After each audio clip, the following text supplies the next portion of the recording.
오늘 우리에게 주시는 하나님 말씀은 누가복음 2장 8절에서 14절까지 말씀입니다. 신약성경 88페이지입니다. 그 지역의 목자들이 밤에 밖에서 자기 양떼를 지키더니 주의 사자가 곁에 서고 주의 영광이 그들을 두루 비춤에 크게 무서워하는지라. 천사가 이르되 무서워하지 말라. 보라, 내가 온 백성에게 미칠 큰 기쁨의 좋은 소식을 너희에게 전하노라. 오늘 다윗의 동네에 너희를 위하여 구주가 나셨으니 곧 그리스도 주시니라. 너희가 가서 강보에 쌓여 구유에 뉘어 있는 아기를 보리니 이것이 너희에게 표적이니라 하더니 호련히 수많은 천군이 그 천사와 함께 하나님을 찬송하여 이르되 지극히 높은 곳에서는 하나님께 영광이요 땅에서는 하나님이 기뻐하신 사람들 중에 평화로다 하니라. 사랑하는 꿈꾸는 교회 성도 여러분, 2022년 한 해 동안 정말 수고 많으셨습니다. 지난 한 해 동안 여러분들 많은 일들이 있으셨겠지만 우리가 이 시점에 분명하게 말씀드릴 수 있는 한 가지는 우리 모두 사랑하는 주님을 만날 날이 작년보다 한 해 더 가까워졌다는 사실입니다. 우리들 가운데는 그 주님을 간절히 사모하시는 분들도 계시고 또는 너무 바빠서 여념없이 살다 보니까 1년 말이 되었고 또는 나이 드는 것이 좀 싫어서 세월 가는 것을 외면하다 보니까 오늘을 맞이하기도 하겠지만 어쨌거나 우리는 모두 차별 없이 차이 없이 주님 만날 날이 작년보다 1년 더 가까워졌습니다. 더군다나 오늘이 마지막 주일이면서 성탄절이기도 한데 정말 특별하고 귀한 날입니다. 엊그제 저희 신학대학원에 다니는 신학생의 어머니가 아직 젊으신데 코로나로 사망하셨습니다. 소천하시는 바람에 제가 진해까지 조문을 다녀왔는데 코로나에 감염된 지 7일 만에 갑자기 폐혈증이 와서 병원 가신 지 하루 만에 하나님의 부르심을 받았습니다. 물론 부르심을 받으신 분은 천국에서 영원한 위로와 안식을 누리시겠지만 남아있는 가족들의 슬픔과 아쉬움은 굉장히 큰 것 같습니다. 그렇다면 오늘 우리가 당연한 듯이 맞이한 이 날이 남아있는 우리에게는 얼마나 특별하고 소중한 날인지, 누군가에게는 그토록 함께 맞이하고 싶었던 그런 성탄절이고 주일인데 우리 짧은 인생에서 특별하지 않은 날이 없겠지만 성탄절과 마지막 주일이 함께 겹친 오늘, 앞으로 우리가 몇 번의 성탄절, 몇 번의 마지막 주일을 우리 인생에서 맞이할지 알 수는 없지만 주님은 아시겠지만 비록 피곤하고 지친 우리들이라 하더라도 사랑하는 성도 여러분들이 가족들과 함께 또 성도들과 함께 정말 기뻐하고 하나님을 찬양하는 그런 날 되시기를 축복합니다. 우리는 이처럼 성탄절을 기뻐하고 또 축하하지만 그 뜻을 알지 못하는 사람들은 이 성탄절을 매우 싫어하기도 하고 부담스러워하기도 합니다. 열흘 전에 미국의 매사추세츠주에서 대담이라는 작은 도시가 있는데 거기에 공공도서관에 있던 이 크리스마스 추리를 지금까지 30년 동안 이렇게 설치를 했었는데 갑자기 치워버렸습니다. 몇몇 사람들이 불편해한다는 그런 이유였습니다. 아이러니한 것은 다른 종교의 작은 행사들은 그렇게 축하를 해주고 이렇게 광고를 하면서 유독 성탄절만 축하하지 않겠다고 이렇게 이야기를 한 것입니다. 이 소식을 들은 주변 이웃들이 같이 모여가지고 도서관에 가서 항의를 했습니다. 그 장면이 뉴스 방송을 탔는데 당신들은 왜 유독 크리스찬들을 이렇게 혐오하십니까? 왜 우리 이웃들을 정치적으로 분열하게 하십니까? 이렇게 항의를 했고 심지어 어떤 유대인 남성은 울먹거리면서 크리스마스는 정말 평화의 계절입니다. 이렇게 호소를 했습니다. 덕분에 논쟁이 잘 끝나고 일주일 전에 크리스마스 트리가 다시 세워졌다는 이야기입니다. 왜 우리는 성탄절을 이렇게 기뻐하고 축하하는데 어떤 사람들은 성탄절이 부담스럽고 싫을까? 그 이유는 우리가 예수님이 어떤 분인가에서 찾을 수 있을 것 같습니다. 첫 번째, 예수님은 빛이시기 때문에, 두 번째, 예수님은 사랑이시기 때문에 우리는 축하하고 어떤 사람들은 그것을 싫어합니다. 첫 번째, 예수님은 빛이십니다. 성탄절을 축하하는 사람들에게 예수님은 빛으로 오십니다. 하지만 성탄절을 싫어하는 사람들은 어쩌면 성탄절 자체를 싫어하는 것보다는 빛으로 오시는 예수님을 통해서 대면해야 할 자신의 어둠이 불편하기 때문이라고 이야기할 수 있겠습니다. 요한복음 1장 4절에서 그 안에 생명이 있었으니 이 생명은 사람들의 빛이라. 빛이 어둠에 빛이 돼 어둠이 깨닫지 못하더라. 예수님은 생명의 빛으로 이 땅에 오셨는데 어둠에 있는 사람들은 그 빛을 깨닫지 못하는 겁니다. 그뿐만 아니라 요한복음 3장 19절에서 곧 빛이 세상에 왔으되 사람들이 자기 행위가 악함으로 빛보다 어둠을 더 사랑한 것이니라.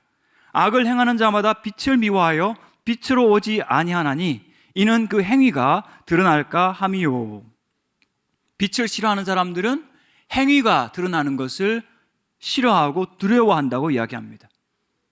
상담 전문가들에 따르면 우리 인간은 자기 자신을 감추는 일에 노련하고 탁월한 기술자라고 이야기합니다. 사람들은 본래부터 자기 자신을 정직하게 탐색하는 일을 좋아하지 않습니다. 왜냐하면 자기 자신의 실체를 아는 것이 너무나 고통스럽기 때문입니다. 부부들이 자주 다투는 주제 가운데서 당신 겨우 이런 사람이었어? 라고 한쪽에서 말하면 다른 쪽에서 나 그런 사람 아니야 라고 말하죠. 하지만 알고 보면 그런 사람 맞습니다. 맞지요? 사람 앞에서도 나 자신을 대면하는 것이 이렇게 어렵다면 빛 되신 예수님 앞에서 죄인 된 자신의 모습을 대면하는 것이 어찌 고통스럽지 않겠습니까? 우리가 누가복음 오늘 본문에서 몇 장만 넘어가면 5장에서 베드로라고 하는 예수님의 제자가 예수님을 처음 만났을 때 장면이 나옵니다. 그는 갈릴리 바다에서 뼈가 굵은 어부였습니다. 밤새도록 그물을 던졌지만 물고기 한 마리 잡지 못했습니다. 그때 예수님께서 오셔서 깊은 데로 가서 그물을 내려 고기를 잡으라. 그 말씀에 순종해서 마지못하여 그물을 던졌는데 그물이 찢어질 정도로 다른 배를 불러야 할 정도로 많은 물고기가 잡혔습니다. 그때 베드로가 예수님께 나와서 손을 잡으면서 우리 동업합시다. 돈 한번 벌어봅시다. 이렇게 한 것이 아니고 주여 나를 떠나소서 나는 죄인이로소이다. 인간으로서 상상할 수 없는 어떤 존재를 대면했을 때 그는 자기 자신의 처참한 죄인된 모습을 볼 수밖에 없었던 것이죠. 그런 의미에서 성탄절을 축하하는 여러분들은 정말 용기 있는 분들이라고 생각합니다. 예수님의 빛으로 말미암아 나 자신의 죄인됨을 대면하고 그것을 인정하고 그리고 이 성탄절이야말로 희망 없는 나에게 가장 필요한 분이 오신 그 절기임을 우리가 인정하고 받아들이는 기쁜 날이기 때문입니다. 이것은 우리가 다른 사람보다 그리스도인들이 죄가 적다거나 죄가 없는 사람들이 아니라 오히려 해가 갈수록 주님의 빛 가운데에서 내가 얼마나 소망 없는 죄인인가를 더 깨닫기 때문에 해마다 맞이하는 이 성탄절이 우리에게는 더 새롭고 더 놀랍고 그 주님이 더 반갑고 감사한 것입니다. 세월이 갈수록 우리는 우리 자신뿐만 아니라 세상에 그 누구도 우리가 신뢰할 만한 사람 없다는 것, 신뢰할 만한 사람이 없다는 것을 우리는 정말 특별히 피부에 와닿을 정도로 깨닫습니다. 하지만 유일하게 예수님이 죽으시는 그 순간에 두 번째 강도가 예수님을 가리켜서 이 사람이 행한 것은 옳지 않은 것이 없느니라고 이야기했던 역사상 유일하신 분, 하나님의 아들, 빛이신 이 예수님이 오셨을 때 우리에게 비로소 소망이 생기는 것입니다. 그래서 만약 오늘 우리 가운데 아직도 이 주님을 알지 못하고 영접하지 못하는 분 계시면 빛 되신 주님 앞에 나올 수 있기를 축복합니다. 여러분도 빛의 자녀가 될 수 있기 때문입니다. 소망이 없는 죄인들에게 필요한 것은 좋은 선생, 현명한 지혜자, 위대한 성인이 아니라 그들을 죄와 절망에서 구원할 구원자, 구주가 필요한 것입니다. 빛이 필요합니다. 그래서 누가복음 2장 29절에서 늙은 성도 시므온은 아기 예수를 안고 이렇게 찬양했습니다. 우리가 함께 이 말씀을 읽도록 하겠습니다. 주제여 이제는 말씀하신 대로 평안히 놓아주시는도다. 내 눈이 주의 구원을 보았사오니 이는 만민 앞에 예비하신 것이요 이방을 비추는 빛이요 주의 백성 이스라엘의 영광이니이다. 아멘. 이방을 비추는 빛, 주의 백성들의 영광, 예수 그리스도가 이 땅에 오셨습니다. 함께 축하하고 환영하시는 여러분들 되시기를 축복합니다. 두 번째, 예수님은 사랑이십니다. 무신론자들과 진화론자들이 가장 애매하게 그리고 불편해하는 것이 사랑이라는 말입니다. 왜냐하면 그들은 인간을 너무나 잘 알고 있습니다. 인간이 얼마나 동물과 가까운지, 자기의 생존의 본능을 위하여, 적자 생존을 위하여 얼마나 자기중심적으로 움직이는지 알고 있는데, 인간이 본능적인 존재가 사랑이란 것 앞에서 전혀 다르게 반응하기 때문이죠. 나를 위해서가 아니라, 나의 보존을 위해서가 아니라 누군가를 위해서, 심지어 자기 생명을 주는 이 사랑의 행위를 과학으로 설명할 수가 없는 것입니다. 그런데 10절, 11절 말씀 보니까 천사가 이르되 무서워하지 말라. 보라, 내가 온 백성에게 미칠 큰 기쁨의 좋은 소식을 너희에게 전하노라. 오늘 다윗의 동네에 너희를 위하여 너희에게 구주가 나셨으니 곧 그리스도 주시니라.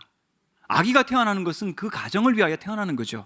하지만 이 아기는 너희를 위하여, 어쩌면 가장 낮고 가장 천하고 멸시받는 그들을 위하여 구주가 나셨는데, 그리스도, 메시아라는 말이죠. 바로 하나님께서 인정하시고 기름 부으신 왕이시며 선지자이시며 제사장이신 너희의 구주가 나셨다. 너희를 위하여 나셨다. 이렇게 이야기하고 있습니다. 천사가 이 이야기를 전해줄 때 이 목자들의 주변에 하나님의 영광이 두루 비추었다고 했습니다. 하나님의 영광의 빛을 히브리어로 쉐키나라고 이야기합니다. 쉐키나는 죄인인 인간이 감히 눈을 들어 바라볼 수 없는 영광의 광채를 이야기합니다.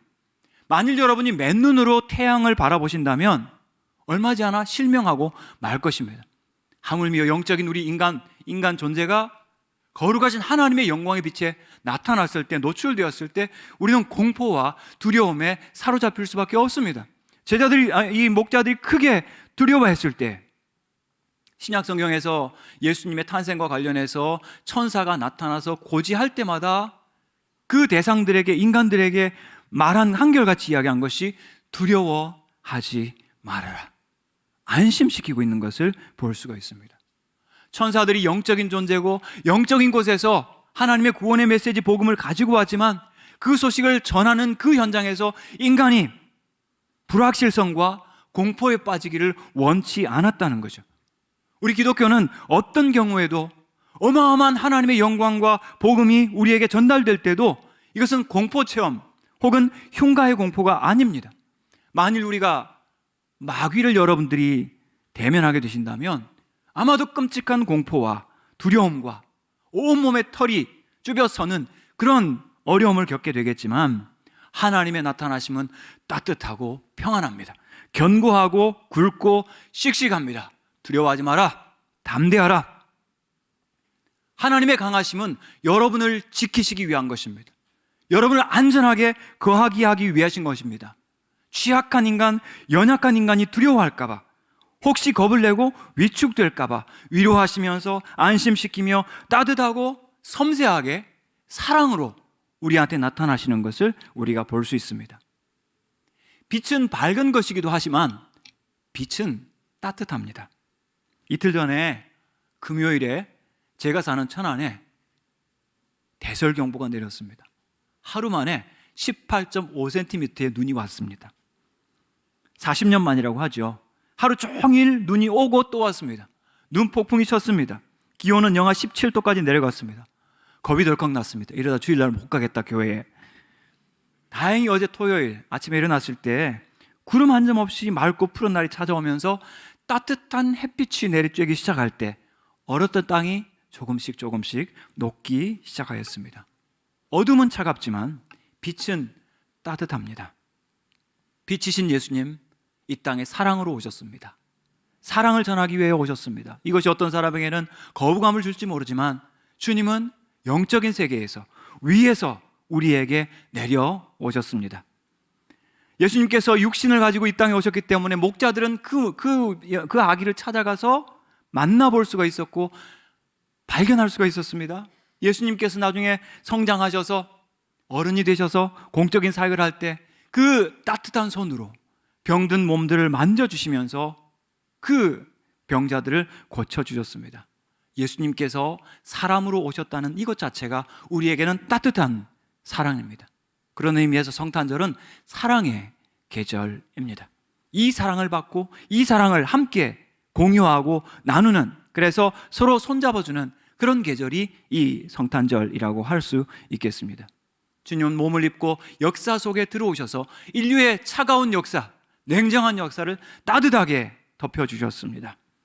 주님의 빛은 공포를 주는 빛이 아니라 사람을 위로하고 치료하고 살리는 사랑의 빛이십니다. 그렇기 때문에 우리는 그분의 탄생을 진심으로 축하하고 또 그분과 함께 영원히 거할 그날을 생각하면서 그분의 오심을 지금도 우리는 사모하는 것입니다.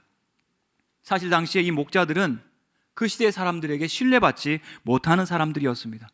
그들의 증언은 재판에서 채택되지도 못했습니다. 가난하고 무지하고 들판에서 거친 삶을 살기 때문이었습니다. 만약 기독교의 이 복음이 조작된 것이라면 이 크고 놀라운 소식을 누구한테 전했다고 그렇게 조작하지 않겠습니까? 좀 더 지적인 사람, 지식계층의 사람들, 여론을 주도할 수 있는 예루살렘의 권력자들에게 전파되었다. 그들이 힘을 가지고 있고 퍼뜨릴 수 있는 능력이 있으니까요. 하지만 이 땅에 오신 그리스도의 탄생의 복된 소식은 추운 밤 들판에서 양떼를 돌보며 야영하는 낮은 목자들에게 먼저 전해지게 되었습니다. 이것이 사랑입니다. 가난하고 무지한 목자들, 하지만 그 춥고 고통스러운 삶의 환경 속에서 심령마저 가난해져서 주님 언제 오시겠습니까? 기다리는 그들에게 복음이 먼저 증거되었던 것입니다. 더군다나 그들이 잠든 곳은 그들보다 1000년 전에 어린 목자 다윗이 양떼를 돌보던 곳이었습니다. 다윗은 사자나 곰이 새끼 양을 물어가면 끝까지 쫓아가서 짐승의 입에서 그 어린 양을 구해낸 사랑의 목자였습니다.